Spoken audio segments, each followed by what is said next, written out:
Yung mga, di ba, may kaya. Kasi nga, nangyayari. Dahil, bakit mo sila binabackground check? Kasi, syempre, pagka may pera, siya yung Oh, you're so nagtitake advantage. Ikaw pala yung may Hindi. problema. Hindi yun.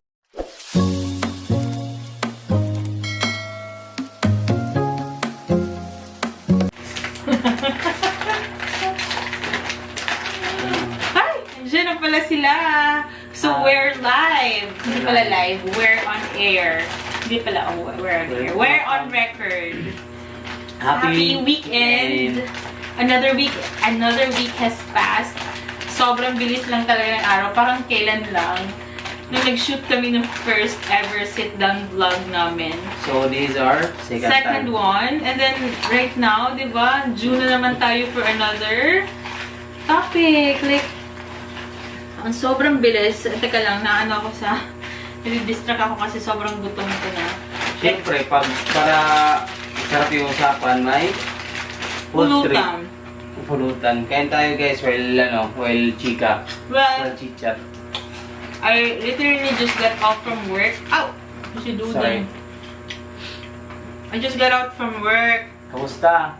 So we are going to really enjoy na our coming weekend. Marami din ko nakaline na. Parang sobrang gas-gas na ng line na yan. But I always say this, that our weekends are like planned already and we have like set of things to do.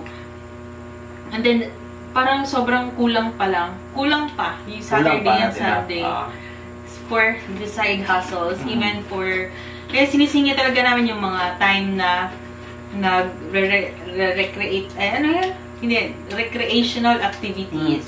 Tsaka pansin ko ngayon sa panahon ngayon, sobrang bilis na ng araw. Instant kasi lahat. Kasi di ba, napapansin ko nung Sunday, nag-church tayo. Pagka tawid ng Monday, Tuesday, tapos ayun, Friday, na naman, weekend na naman, di ba? Weekend na naman. Grabe talaga, Kaya, sobrang... parang, me and my husband came up with this idea in order for us to have fun, but as well as be productive as well. Gagawa na kami ng content, but it's more of like giving you a peek on how we usually have any conversation. Parang kayo, makikinig lang kayo dyan. But supposedly, hindi to dapat inire-record. But we can like tackle on so many stuff naman alongside with the bonding, with the food trip, diba? Like, it's the best that we can do. I mean, it's the least that we can do. Sound trip nyo, sabay nyo na rin kami. Sabay kayo. Chika-chika lang ba? It's always going to be like, sarili natin yung kalaban natin for like being lazy or being idle or being silent.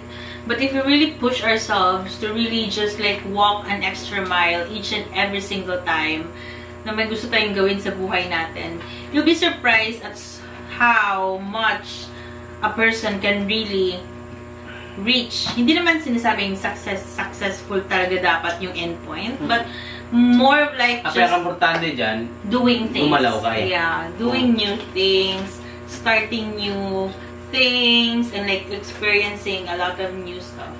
Kasi sorry.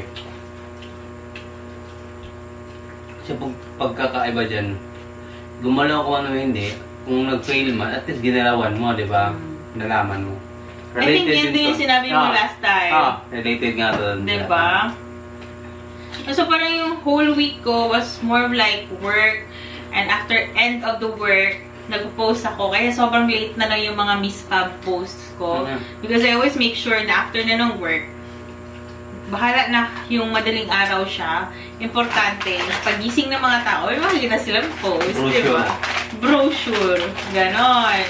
Kaya, I always make sure na hindi ako matutulog without posting new things like quotes. Para lang may kayo, may panibagong, di ba? And it's also a way of me giving a distraction to myself para hindi ko maisipang sobrang gumala.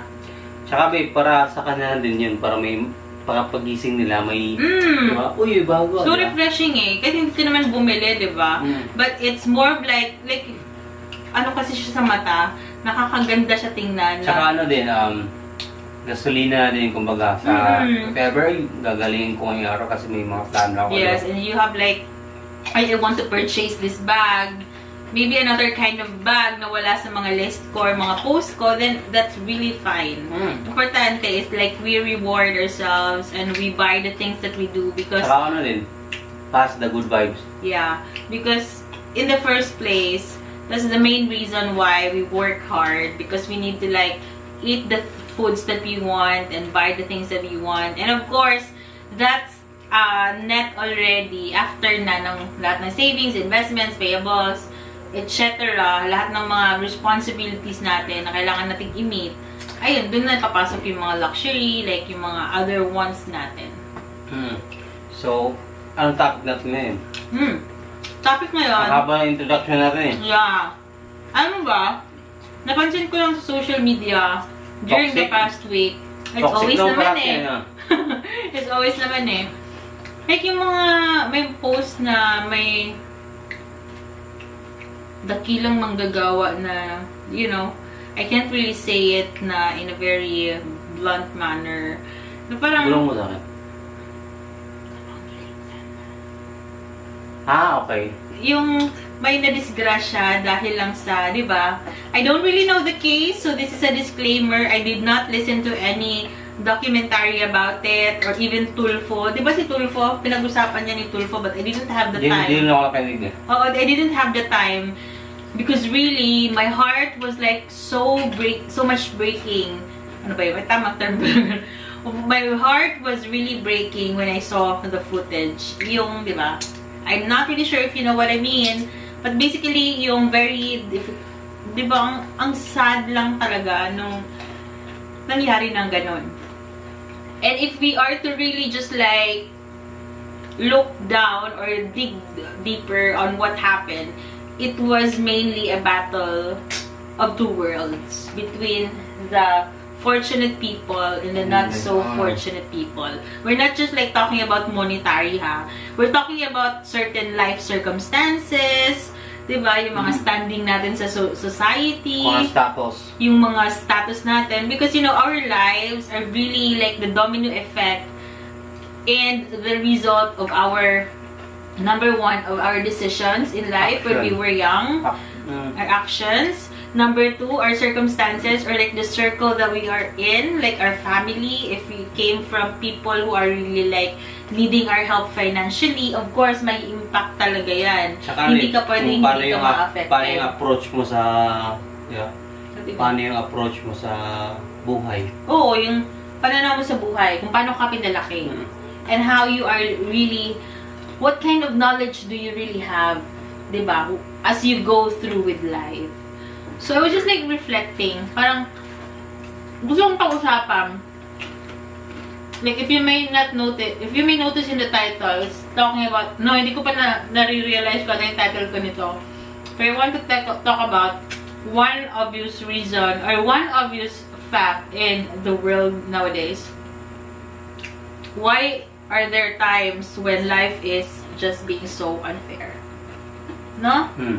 And I wanted to like ask my husband about his opinion why certain happenings happen to people who are good, kind, honest, hardworking, and yung gusto lang na may marating sa buhay, but then really just, life is just like pushing them to be hurt, to maka-experience ng mga unfortunate events.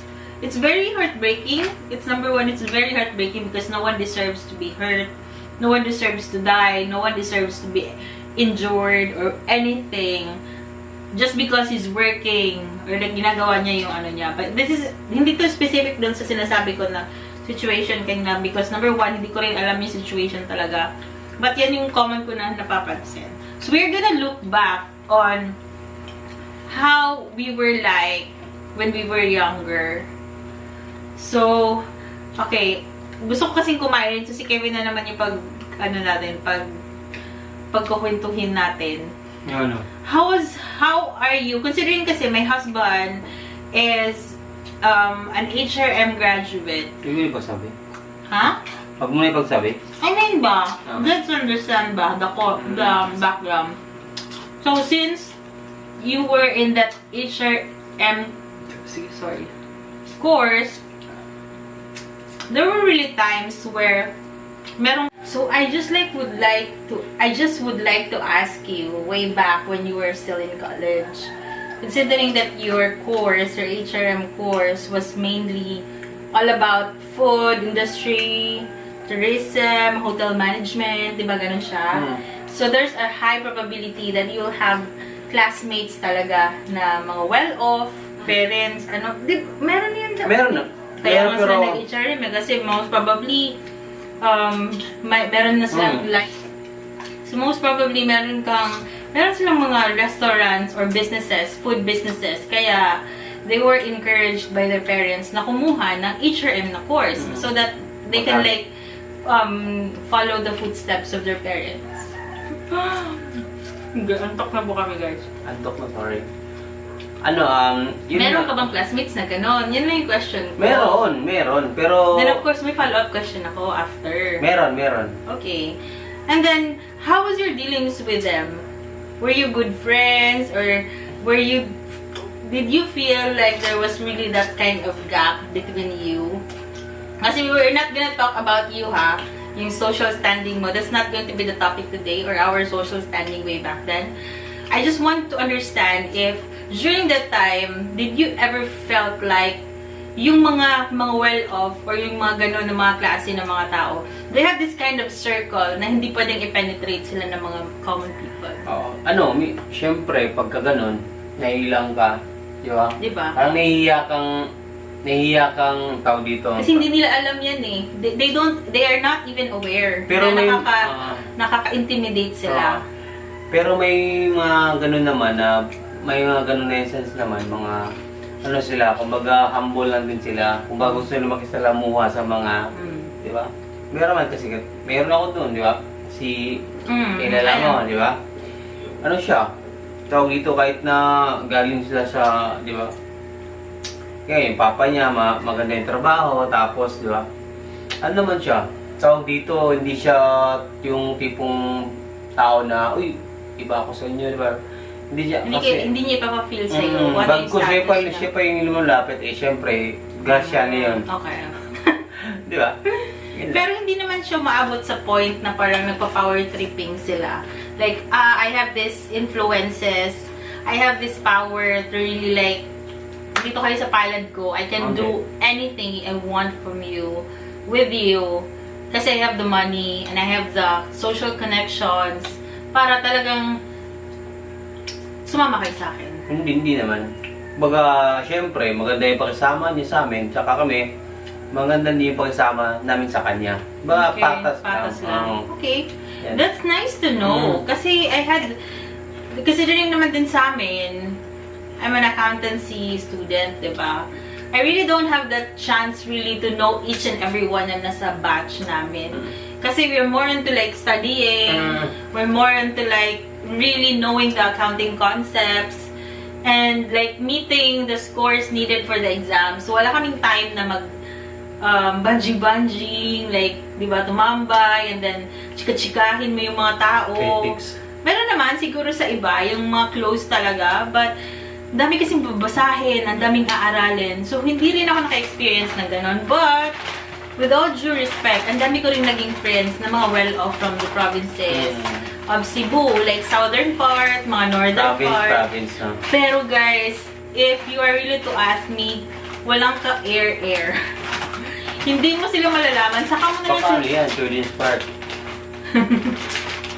No air. Saka mo na lang sila malalaman na may ganito pala silang properties, ganito pala yung business ng family nila. When you see them on social media, and when you notice na parang they are really privileged. The privileged ones. They're the entitled, hindi naman entitled, fortunate ones. But they don't really they don't play that game, basically. They don't care. Walang kaswag, no? Yeah, kaya nga minsan, walang ka ganon-ganon. I'm just so fortunate na wala naman akong na-meet na ganon na klase na tao.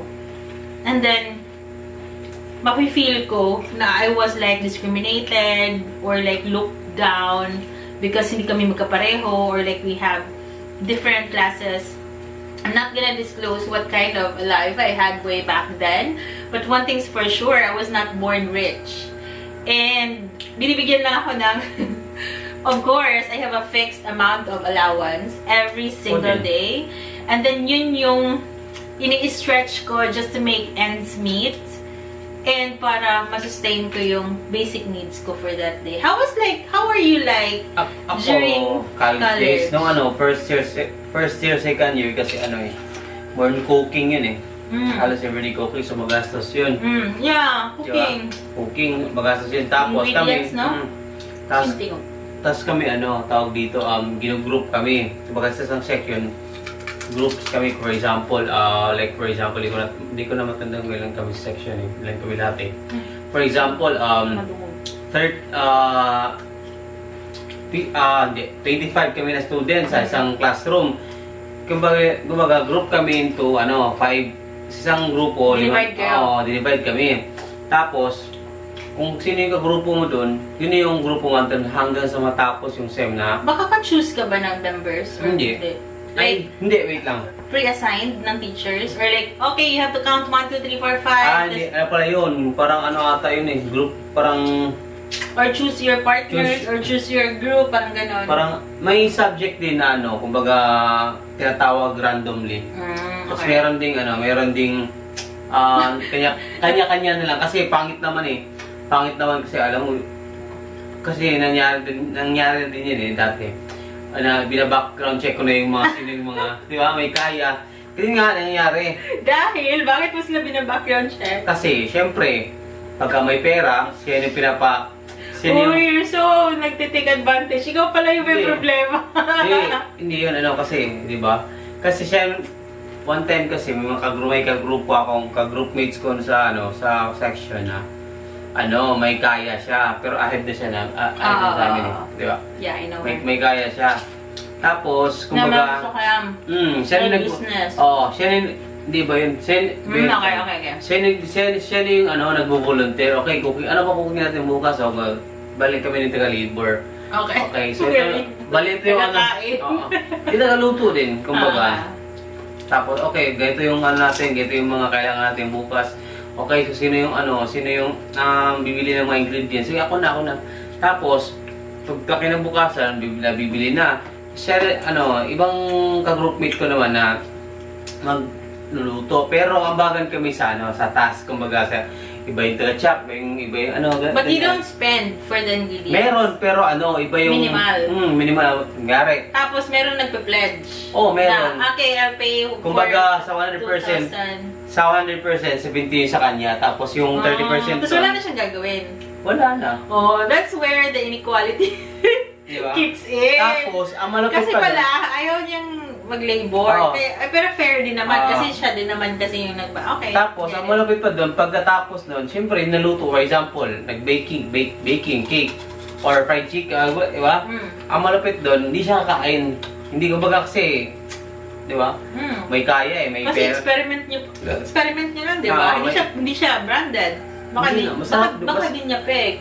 Bagay. Tapos, kami sa kagrupo, ilan lang kami, 5. Tapos, di ba, ang dami ng portion ang ginawa namin. Yung kukunin namin doon para sa teacher namin, lang, small amount lang kasi i-judge niya yun. The rest doon... hindi madami ibibigay sa teacher? Hindi, depende sa depende sa Yung biyari, for example, nasarapan siya, tapos nag-request siya, di ba? Okay. Yung maiiwan doon sa amin niya, 5 lang kami. Natitira doon na pagkain, marami pa. Tapos 5 lang kami, ayaw niya mag-take home or ayaw niya kakain, sumain. Di 4 na lang kami. Kaya yun yung pinakamalupit doon, yung doon.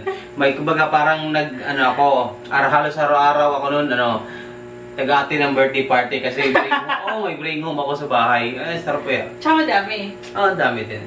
Kasi hindi siya nagmamind. Hindi na, wala na. Pero inaalok namin, ayaw mag-bring home. Hindi ko na kailangan yan. Sa inyo yan. That's nice. Tapos, sorry. Pag meron ka pa sabihin about it. Sa ibang scenario naman, 2 rides ako nun. Rodriguez to Ayala.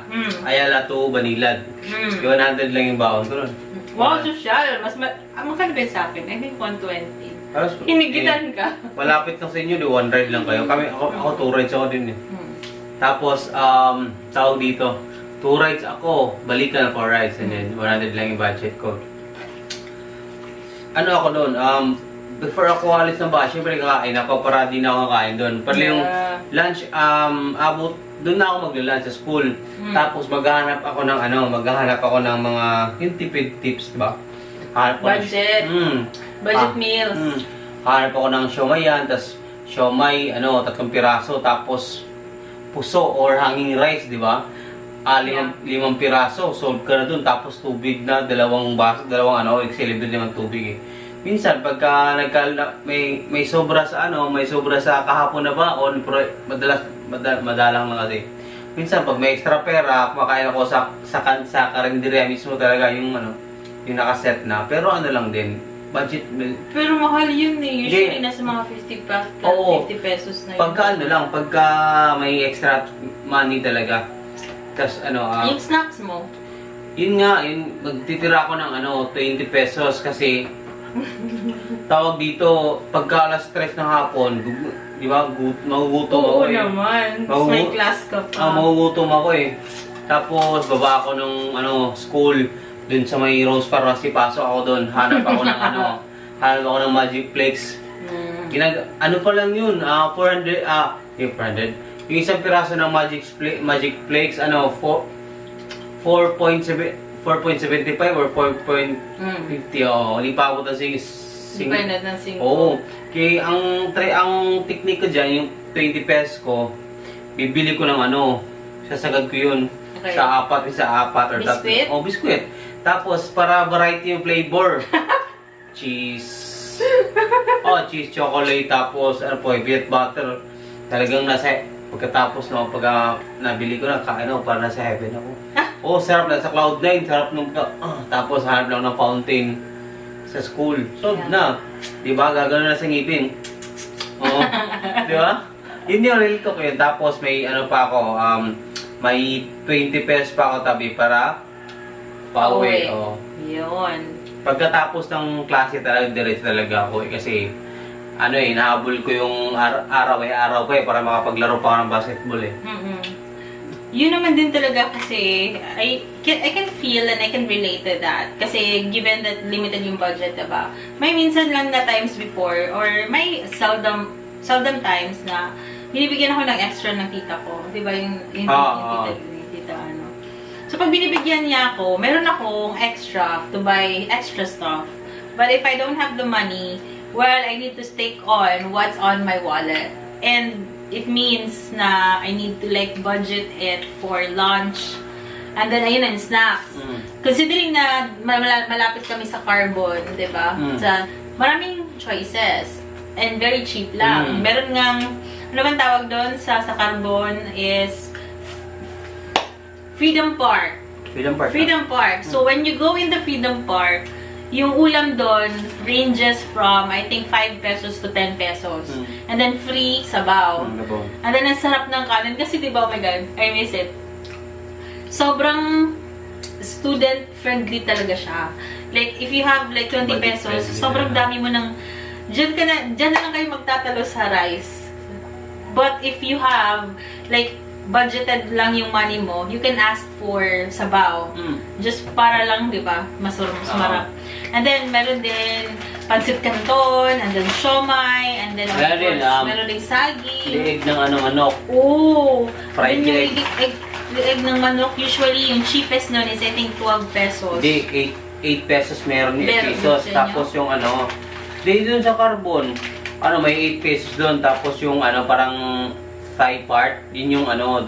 Okay, oo. Pero basically, meron talagang way kung makakain ka. May pancit canton, may siomai, and yun yung binabudget ko. And because of our experience, since we don't have that much, or we have limited, and we understand, hindi naman kasi tayo lumaking spoiled, so we understand the situation of our family. lumaki tayong may malawak na understanding about life. Tsaka sa diskarte na lang din, no? Diskarte na lang. Tsaka hindi natin nafe-feel before to do anything bad. Kasi, if, diba, like, you know your situation eh. And then, nakakaawa din sa sarili mo pag gumawa ka pa ng something na, hindi ba, makakasira ng future mo. Well, I need to have a disclaimer.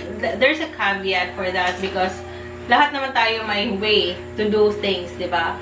Like, kahit wala kang masyadong budget, but if you have the connections, maparaan ka, you can always do things, even not so nice things. Parang ganon. But in a common sense, I mean, the common understanding of it is that when you have enough money, you learn how to survive even with that little amount or the littlest resources that you have. And natututo tayo at an early age kung paano tayo lalaban sa buhay. Ayun naman, we are like talking in our own point of view. Hindi ko rin kasi, kaya nagtatanong ako sa kanya. Kanya-kanya tayong kasi wala akong naging, kanya-kanya tayong ano. Yeah, wala akong naging friend na sobrang yaman. Like, yung may tipong may bodyguard na may, di ba? Like, yung magalan. Wala naman, I think wala akong naalala. So, I don't really know what kind of life do they have. Or like yung may yaya, yung may personal yaya. I don't even know how that feels. Pero parang, pag ganyan kasi na family, yung mga well-off na family, having a yaya is not actually a luxury for them. It's a necessity for them. Kasi ang dami nilang gawain. Because they have business to take care. Diba? They have to maintain the social standing. And dinidelegate nila. Yun yung purpose na. Dinidelegate nila yung mga personal stuff to the helpers para mas makuha sila ng enough time for the other stuff. Domino effect din. Nakakapagbigay din sila. Nakakatulong din sila. And that's even, if you have even the resources, to do that, why not, diba? What are you gonna do with your extra time? Hanap ka ng other way na magkikitaan mo. Kaysa naman ilaba mo lang, diba? Kaysa naman ilinis mo lang ng bahay when other people other people can do it for you. Yung time, yun yung pinaka-biggest asset nila na talagang kaya sila, like, nag-compound yung yaman nila because of how they value and how they treat time. Ayun. So, ano ba? But, if we are to ask, so what really is the point of this vlog? Well, gusto lang namin ma-realize how do you feel whenever you feel like, kung hindi ka man nakaranas, if you do see some injustices or like unfair treatment in the society or like anything na parang hindi tama just because someone was more influential and someone was unfair talaga yung unfair talaga kung isipin, no? Pero wala tayong magawa eh. Ganun na talaga yung, diba?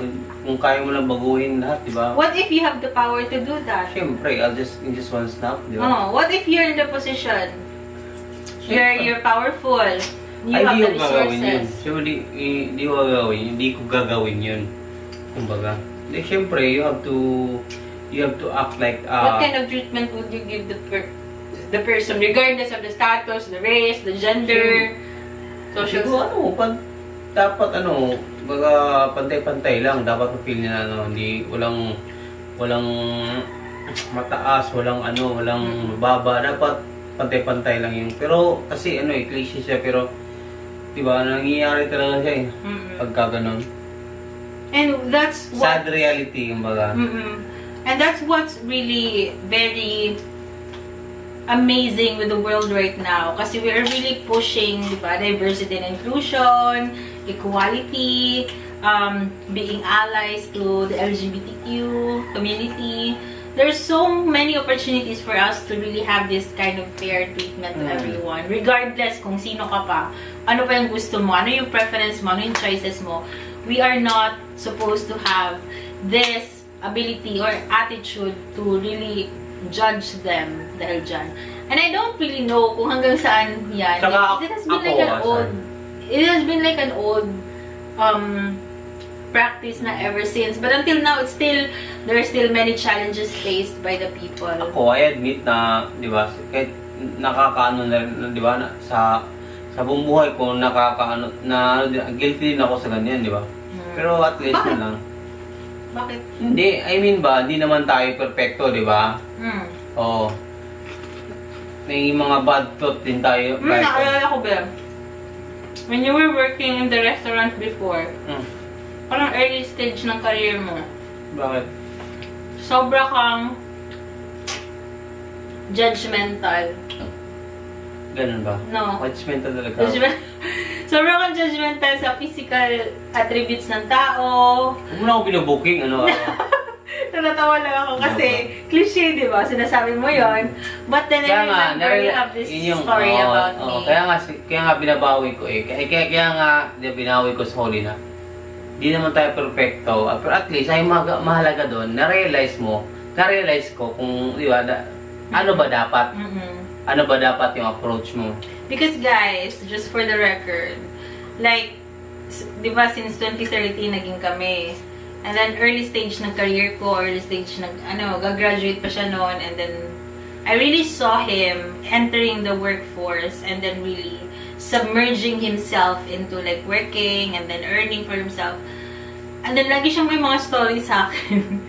Yung mga kasama niya sa work, nilalagyan niya ng mga alias.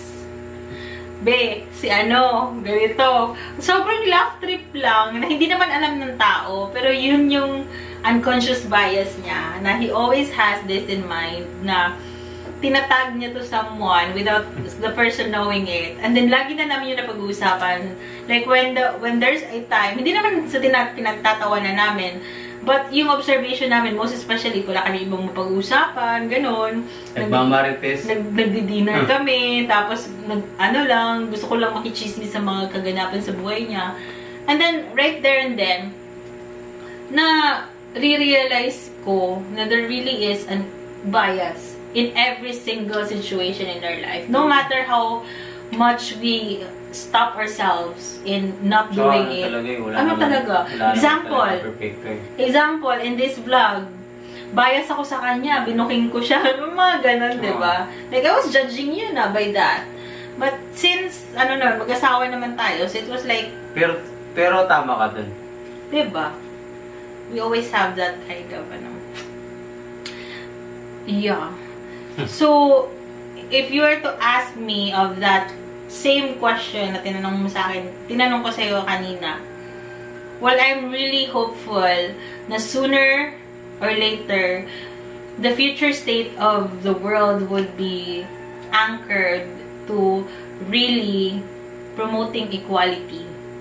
I don't know how far we are pa on that kind of goal, but I really want to push na everyone can say anything they want to say as long as hindi ka nakaka-hurt ng tao, as long as hindi ka nakaka-offend, nakaka-express ka ng sarili mo, like, kung sino ka, at ano talaga yung gusto mo. Because, at the end of the day, it's going to be you who will be clapping for yourself, not somebody else. You don't need to have like this validation from other people para lang sumaya ka, di ba? Unless you're the narcissist type. But if a normal person, you don't really have to like say, oy, ang ganda ko, parang ganyan. Like, you have to tell me I'm maganda, parang ganyan. Hindi naman ganyan yung tao. Pero, yung fulfillment ba na at the end of the day, when you go to sleep, you were able to really show the world what you really are. Showcasing to the world what you can offer. Like, ako ito. I can do this, and I can do that. Without depending on somebody else's opinions or anything. Tama. Diba? Yun yung gusto kong, if I have the chance to really influence younger generation, it's on understanding that even if life is unfair, that is one truth that we cannot really bend. Even if life is unfair, know that we always have the power to make it fair. Saka you can please everybody. Oh, no? Kahit you can please everybody, but wag mong ibalik kung ano yung na-receive mo. Parang ganun. You have to make it stop in you. Tsaka ano It, din, it sounds bad, but it can make a world, it can make this world a better place. Tsaka ano din, huwag mong ibase yung happiness mo sa response nila. Di ba? Ang hirap na na. Di ba? Kasi pag... Kahit ako, biktima ako ng ganyan lagi. kasi pag... Di ba? Kasi pag... Siyempre, nakadepende yung happiness mo sa reaksyon ng tao sa ginagawa mo. Paano pag... Di ba? Paano pag opposite yung... Di ba? Paano pag opposite yung reaction nila sa ini-expect mo? Di ba? So, wala, madi-disappoint ka. Ang mahirap dun, wala, self-doubt ka. Self-pity din. Oo, self-pity. Diba? Wala ka ng identity crisis ka pa. Hindi mo na alam kung ano ba talaga ako. Diba? Nag-fit ako sa inyo pero hindi ko alam kung ako ba talaga yan. Tama ba ginawa ko? May mali ba ako? Hindi, wala kang mali. Sadyang hindi lahat ng tao sa dami ng tao, hindi lahat magkapareho. Tsaka hindi lahat magkapareho ng taste, magkapareho ng perception sa buhay, magkapareho ng IQ, magkapareho ng sense of humor, magkapareho ng idea. Kaya iba talaga tayo tsaka syempre I respect your pagkakaiba. Kaya ganun din balik. I-respect nyo din yung pagkakaiba namin, pagkakaiba ko, di ba? Ako, i-respect ko yung yung mga weakness mo, yung pagkukulang mo, kaya para hindi ka pumantay dun sa mga ina-accept ng society. Embrace mo yung pagkakaiba ng lahat. Kaya, ganun lang. Okay. Diba? So I think we pretty much covered whatever we can talk about it. So, let's leave everyone na lang parang a call to action. What do we want to make them feel or do after this vlog or after today? Effective immediately. Ako, promote love and love one another. Even when it's difficult, make sure that you always spread love and not negativity. It's very cliche, guys, but it's basically where yun yung ugat talaga ng lahat. If you spread love, then love will be accepted by the other person and it's going to be love that's going to be radiated.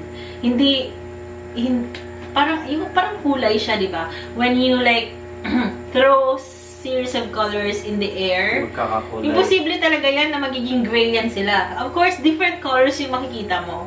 And it's going to be like that. It's very contagious. It's very sobrang nakaka-uplift pag ganyan yung nafe-feel or nakikita mo from other people, di ba?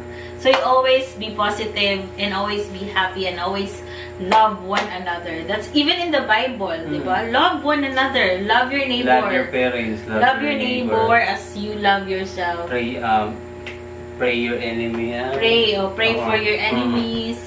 Pray for your enemies. So, how about you? Any for me, lang naman impactful reminder kumbaga, based on your experience? Yeah, di naman, okay. Kumbaga, kung for example, kung ano yung nagpapasira ng mood mo sa araw na yun, may mga negativity kang naririnig galing sa ibang tao or galing mismo sa mga sa mga kilala mo, wag mo hayaang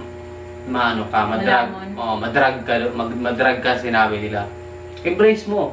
Accept mo kung ano yung mga ano yung mga nasabi nila na negative, pero learn from it. Kumbaga, accept that as a challenge. Kumbaga, ano ba? Accept that as a challenge and always make sure if ikaw man yung tama, prove them wrong. If sila man yung tama, improve yourself. Ganun lang. Ganun na talaga yun. Huwag kang magmukmuk and maging negative. Kasi saka yun nga, huwag mo hayaang masira yung araw mo dahil lang sa ganyan. Kumbaga, short lang yung lifespan ng buhay, di ba? Dapat enjoyin mo kasi sila, di rin nila alam yung sure. Di natin alam kung ano yung hinaharap nila na problema, kaya nila nasabi yun, di ba? For sure. So, yun lang, yung mga tao talaga, syempre, hindi natin you can please everyone, di ba? You can please everybody, di ba? So, kanya-kanyang diskarte na lang kung paano natin timplahin yung mood natin. Tsaka most important is pagka nasa bad emotion, bad mood ka or mga galit ka or sad ka, may mga gusto kang gawing desisyon, agad-agad even if happy ka, wag mo gawin ka agad kasi nga ano lang yan possible 100 or 80% Lasing yan. ka pa niyan. Oo. Lasing ka pa sa emotions. 80% yan, nagdadala lang yan, yung emotion na yan. Di ba? Oo. Correct. Tama yan. I think that's a very strong reminder to everyone, of all people na nakikinig. Ayun, kumbaga ano lang ba? Kumbaga, okay, hayaan mo sila dumidiskarte dyan. For me lang kasi hayaan mo lang dumidiskarte dyan, nag-hassle. Ako, setback na ako, naka-observe lang sa kanila. Kumbaga, ano bang dapat ko i-approach. Kumbaga, nag-iisip din ako kung paano ako gumalaw sa narapat ko nagalawan. Okay. Like your right approach na angkop sa opinion mo at sa prinsipyo mo. Hindi dahil yun yung nakikita mo sa society. Kasi, right? sorry. Okay. Meron din. Okay. Panapos. Kasi 'di ba, kadalasan kasi yung mga stereotyping, tama yan. Yeah. 'Di ba? Tinatawanan kanila kasi 'di ba iba iba ka kumbaga, di ka ganun, di ka ganyan. Well, ako for me, tatawanan ko din sila kasi halos sila magkakapareho na di ba? Ikaw lang yung naiba. Pero yung na-praise sa kay Kurt Binata yun. Kurt Cobain? Kurt Cobain. Ay, i-translate mo sa English. I think they laugh at me because I'm different. I laugh at them because they're common. They're common. You're the same. They're the same. Ayun, yun lang. Alright. So I guess Adios. that's going to be all. I'm so antok na, but this is really so worth our time. Thank you so much for listening to our vlog. If you like this one, hit like, subscribe to our channel. Kita ulit tayo next weekend. And thank you so much. Please subscribe and please be part of our family. And good night and happy weekend. Bye! Bye! Nice one.